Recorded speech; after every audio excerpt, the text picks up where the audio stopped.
नमस्कार दोस्तों, पहलवान गुरुदीन ग्रुप ऑफ कॉलेज के यूट्यूब चैनल पर आपका हार्दिक स्वागत है। मैं विभा ताम्रकार, राजनीति विज्ञान की प्रवक्ता।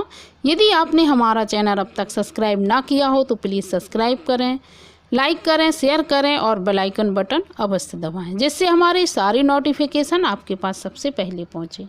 आज हम पढ़ाएंगे शक्ति से संबंधित जानकारी हम देंगे। राजनीति विज्ञान में शक्ति की धारणा, इससे संबंधित जानकारी हम आप लोगों के साथ शेयर करेंगे। ये भी बीए फर्स्ट ईयर का ही फर्स्ट पेपर है। आइए चलते हैं हम अपने टॉपिक की तरफ। हम शक्ति से संबंधित जानकारी बताएंगे कि राजनीति विज्ञान में शक्ति का क्या प्रयोग होता है। राजनीति विज्ञान के अध्ययन के अंतर्गत यह आवश्यक हो जाता है कि हमारे द्वारा मानव के सार्वजनिक व्यवहार को निर्धारित करने वाले और राजनीतिक व्यवस्था को प्रभावित करने वाले तत्वों का अध्ययन किया जाए, और यदि यथार्थवादी दृष्टिकोण अपनाया जाए तो इस संबंध में जो तथ्य सबसे प्रमुख रूप से उभर कर हमारे सामने आता है तो वह निश्चित रूप से शक्ति ही है, क्योंकि राजनीति विज्ञान में शक्ति को ही स्थान दिया गया है। प्रारंभिक काल से लेकर अब तक राजनीति विज्ञान के विषयों के विद्वानों द्वारा शक्ति के महत्व को स्वीकार किया जाता रहा है। भारत में राजनीति विज्ञान के जनक कौटिल्य ने है तो अर्थशास्त्र के जनक, लेकिन राजनीति में भी उन्होंने बहुत महत्वपूर्ण योगदान दिया है। तो उन्होंने दंड शक्ति, जो कि शक्ति का ही पर्याय है, दंड शक्ति को महत्व दिया। राजनीति का मूल आधार माना है उन्होंने दंड शक्ति को। एक स्थान पर वह लिखते भी हैं कि समस्त सांसारिक जीवन का मूल आधार दंड शक्ति ही है। इसमें कई विद्वान हैं जिन्होंने अपनी अपनी परिभाषाएं दी हैं। जैसे बेकर कहते हैं कि राजनीति शक्ति से अप्रत्यक्षणीय है, और कैटलिन ने राजनीति को शक्ति का ही विज्ञान मान लिया। कैटलिन क्या कहते हैं कि राजनीति शक्ति का ही विज्ञान है। तो कई विचारकों ने शक्ति के माध्यम से राजनीति को नाप तोला है। राजनीति विज्ञान में शक्ति की धारणा को समझना इसलिए भी आवश्यक हो जाता है कि इस संबंध में जो मिथ्या विचार प्रचलित हैं उन्हें दूर किया जा सकता है। जैसे लॉर्ड एक्टन का प्रसिद्ध कथन है कि शक्ति भ्रष्ट करती है और निरंकुश शक्ति पूर्णतः भ्रष्ट कर देती है। शक्ति भ्रष्ट करती है और हमें निरंकुश रूप से जो शक्ति प्राप्त होती है वो और ज़्यादा भ्रष्ट कर देती है। हमारे मन और मस्तिष्क में शक्ति के प्रति एक दुर्व्यवहार को जन्म देती है।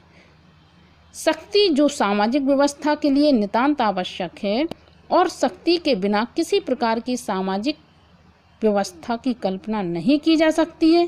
केवल शक्ति की अति या शक्ति के दुरुपयोग के साथ ही भ्रष्टाचार को जोड़ा जा सकता है। इस प्रकार एक नैतिक धारणा के रूप में सत्यमेव जयते नितांत औचित्यपूर्ण है विचार है। तो कई विद्वानों ने शक्ति की परिभाषा दी है। जैसे रॉबर्ट बायसर्टेट के अनुसार शक्ति बल प्रयोग की योग्यता है, ना कि उसका वास्तविक प्रयोग। क्या कहते हैं?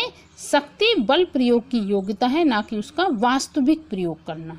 शक्ति का वास्तविक रूप से प्रयोग नहीं कर सकते हैं।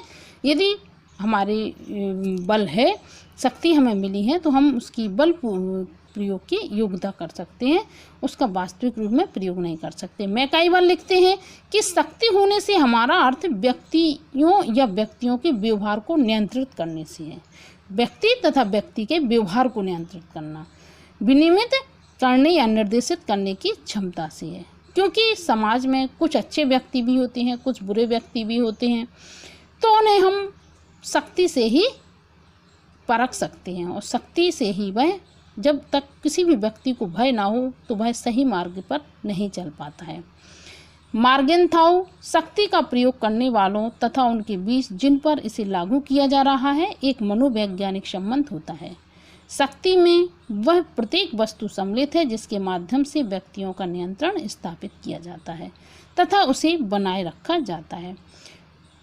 इस प्रकार लासवेल, कैपलॉन और हर्बर्ट साइमन ने शक्ति को प्रभाव प्रक्रिया के रूप में परिभाषित किया है।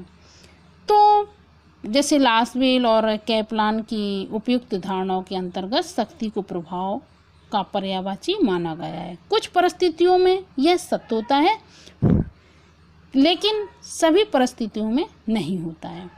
हिटलर और चंगेज खां था, हिटलर और चंगेज खां था केवल शक्ति के प्रतीक थे। चंगेज खान हुआ और जो हिटलर हुआ शक्ति के ही रूप थे तो, किंतु नेपोलियन और लिंकन आदि में शक्ति और प्रभाव दोनों के ही दर्शन किए जा सकते हैं। हिटलर शक्ति का ही कि बड़ा शक्तिशाली है क्योंकि वो अत्याचारी टाइप का शासक बना। चंगेज खां ऐसे ही अत्याचारी टाइप के, तो इन्हें शक्ति के ही प्रतीक माना गया।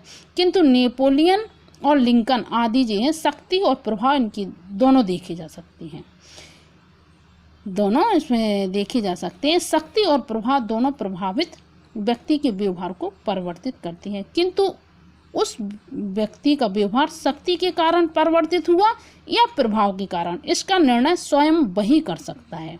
ये दोनों एक दूसरे के लिए वर्धनकारी भी हो सकते हैं। किसी व्यक्ति को हम शक्ति के माध्यम से सही रास्ते पर ले जाते हैं और किसी व्यक्ति पर किसी अच्छे व्यक्ति का प्रभाव पड़ जाता है और या बुरे व्यक्ति का प्रभाव पड़ता है, तो वह प्रभाव होता है, वह उसके प्रभाव से प्रभावित होकर अच्छा बन जाएगा या बुरा। तो शक्ति और प्रभाव दोनों अलग हैं।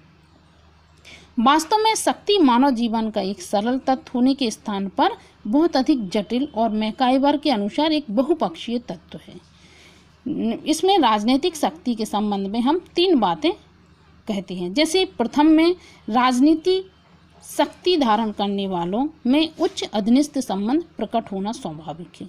ये स्वाभाविक है, जो उच्च पद पर होगा तो वह अपनी शक्ति का प्रयोग अधीनस्थ पर करेगा।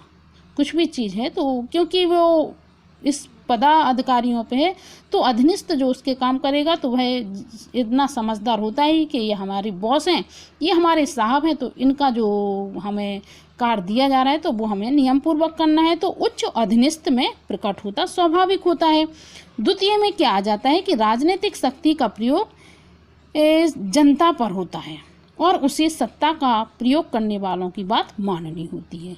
द्वितीय बात में क्या आता है राजनीति में कि जो जनता पर जो सत्ता का प्रयोग होता है, जैसे जनता है तो उसे जो सत्ता में है उसका बात माननी जरूरी होती है और वह उनकी बात माने तो सही हिसाब से कार्य भी हो सकता है।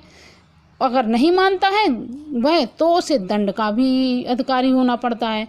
तो इसलिए द्वितीय में क्या आता है कि राजनीतिक शक्ति का प्रयोग जनता पर होता है और उसे सत्ता का प्रयोग करने वालों की बात माननी ही पड़ती है। तृतीय में वह कहता है कि राजनीति शक्ति मनोवैज्ञानिक संबंध प्रकट करता है, ना कि भौतिक। राजनीति में शक्ति का प्रयोग वह ज़्यादा से ज़्यादा यही चाहता है कि व्यक्ति हमारे देश के नागरिकों का मनोवैज्ञानिक उत्थान हो, इसलिए उसमें पड़ता है। तो आइए दोस्तों, हमने आज शक्ति के संबंध में बहुत सारी जानकारी आपको दी, जैसे शक्ति और बल, शक्ति एवं प्रभाव, शक्ति एवं सत्ता, ये भी 3 बातें आ जाती हैं और इनका अलग अलग प्रभाव भी पड़ता है व्यक्तियों पे। तो आशा करती हूँ दोस्तों कि आज की जानकारी आपको बहुत अच्छी लगी होगी शक्ति में, क्योंकि राजनीति का कार्य शक्ति से ही होता है, क्योंकि जो न्यायालय है वो इसीलिए हम अच्छा कार्य करते हैं तो हमें अच्छा परिणाम मिलता है और बुरा काम करते हैं तो हमें न्यायालय स्वयं दंड देता है। तो राजनीति में शक्ति का बहुत अधिक प्रभाव रहता है और ये हर देश में रहता है। आशा करती हूँ दोस्तों आज का चैप्टर आपको पसंद आया होगा और आगे भी हम इसी से संबंधित जानकारी देंगे। धन्यवाद।